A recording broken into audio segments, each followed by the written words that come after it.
Hey friend, welcome. I'm so excited to have you here listening to another episode of the Pattern Design Circle podcast. Here we talk all about the ins and outs of designing knit and crochet patterns and running a business that makes it all possible. I'm Jessica, your host, knitting pattern designer, design mentor, and the friend in your ear. Can't wait to dive right in.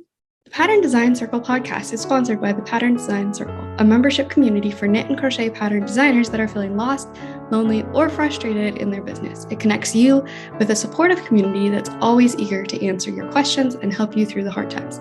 And there's loads of resources and activities specifically catered to business and designing. Sound like your jam? Check it out at snickerdoodleknits.com/design-circle. That's snickerdoodle, like the cookie, knits, knits.com/design-circle. All right, let's get into it. Hello and welcome back to the Pattern Design Circle podcast for episode 11. We're talking all about tips for cultivating creativity.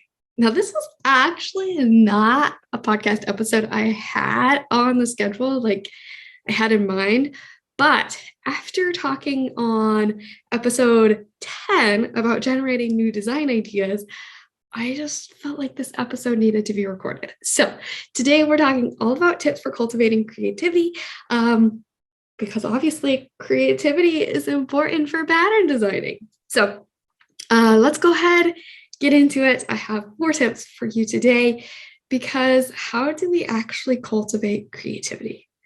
Actually, tip number 1 is don't force it, because we can't really create creativity. Can't force it into existence. We can do things to encourage it, but it's not something we can actually just generate.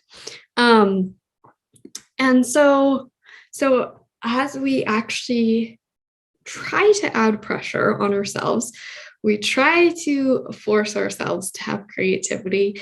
It creates this negative pressure on our brains.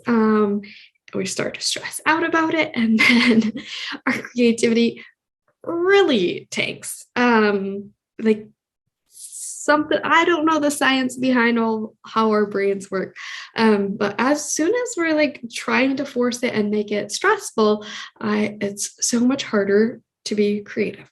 And so we need to encourage it positively, from an environment that is actually encouraging it from ourselves, and if possible, from the other people around us, in order for the creativity to flourish.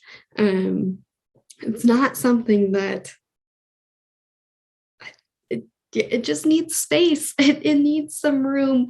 And enforcing it is kind of constricting it to this little box where we say, all right, you need to be creative right now. You need to create something amazing. And then we struggle. So tip number 2 is sometimes the best thing you can do for your creativity is to relax and do nothing. And sometimes that can be so hard when we feel like we are under a lot of pressure. We need to create a design. We need to create a marketing post. We need to whatever. Well, first of all, maybe check in and see how much we actually need to and how much of that is putting false pressure on ourselves. But also, just relaxing and doing nothing, it starts to open up the space in our brain. It starts to give us room to actually be creative. And so many folks find that when they relax and they just don't think about it, that's when the ideas actually start to come. So if you've heard of folks just staring at a blank wall, I've never actually done it myself, but I've heard from so many different people that it helps, just like clears out the mind and just like resets and lets you create more ideas again.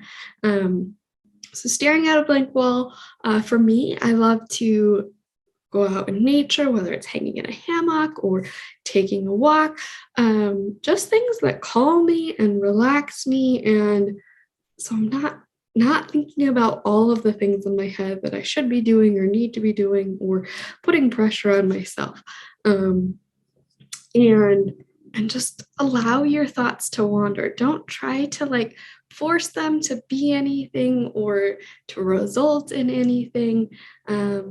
Just let yourself be. Let yourself be at ease. And then as we kind of take out all of the other things from our brain space, we can allow the creativity to fill the space again. So tip number 2 was to relax and do nothing, to give space for the creativity. Number 3 is to enjoy the process without worrying about the outcome. Income too. Enjoy the process without worrying about the outcome. So when you are creating art for a business, so often we're worried about it being perfect. And so we kind of try to force the way that our creativity comes out as we're working on our ideas. And often that actually hinders it. It hinders the progress because we don't allow it to be authentic and to be genuine and to just come out the way that it is intended to be naturally. And we worry that it's going to be a bad idea or it's going to be the wrong idea. But when we just soak in the process and allow it to take its own course, it flows so much more easily. And the thing is, you don't have to follow every idea that you have. Likely you're going to have way more ideas than you can follow. So allow those ideas to free flowly, allow them to generate whatever they want to generate. You can adjust those later. If there's pieces that you like and pieces that you don't like, of course, go ahead and manipulate it. But when you're allowing the creativity to flow, don't feel like it has to become something specific. And as we do that, we allow more ideas to come, and you don't have to follow every idea. So you get to choose which are the most valuable, the most interesting. So I don't know if this is making sense, but basically what I'm getting at is if you're not forcing it, if you're allowing it to just flow and you're not worried about what the outcome's going to be, you're going to end up with more ideas that you get to choose from. So you're more likely to have some really good ideas than if you're trying to force the path of one idea. I hope that makes sense. And then tip number 4 is actually something that I've learned from other folks, which is to make the worst art that you can. Try to make the worst design you can think of. Just try to make bad ideas. And it's an interesting challenge. I've done it a couple times. But the thing is that it starts creating new ideas. And as you start to put out bad ideas, you realize, oh, some of these actually aren't so bad. And you start to realize that some of them are actually pretty good ideas. And it's also touching on some of those other tips that I had mentioned, like enjoying the process without worrying about the outcome, because it's actually trying to throw out the outcome altogether. It's actually focusing on making bad art so that you end up creating good art.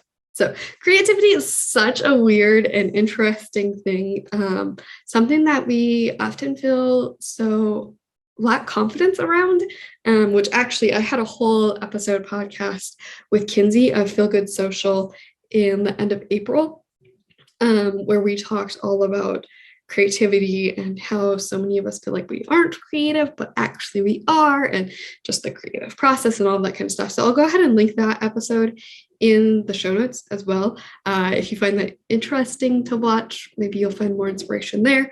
But I'm guessing you're listening to this episode because you're struggling with trying to be creative, you're trying to force it. And so I hope these tips are really helpful. If they are, go ahead and reach out to me on Instagram at Pattern Design Circle. But again, those tips are: number one, don't force creativity. Number two, relax and do nothing.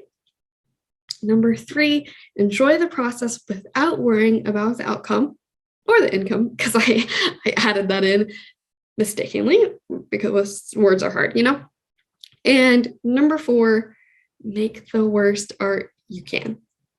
All right. I hope you find these really helpful. I'd love to hear what actually works for you. Do you have other tips for cultivating creativity that work really well for you? Let me know, and I will see you in the next episode. Wow. Thanks so much for listening to this episode. If you found it valuable, please share the podcast with a designer friend. And if you have a minute, leave a review. It's so helpful for me and means the world to me. Chat soon.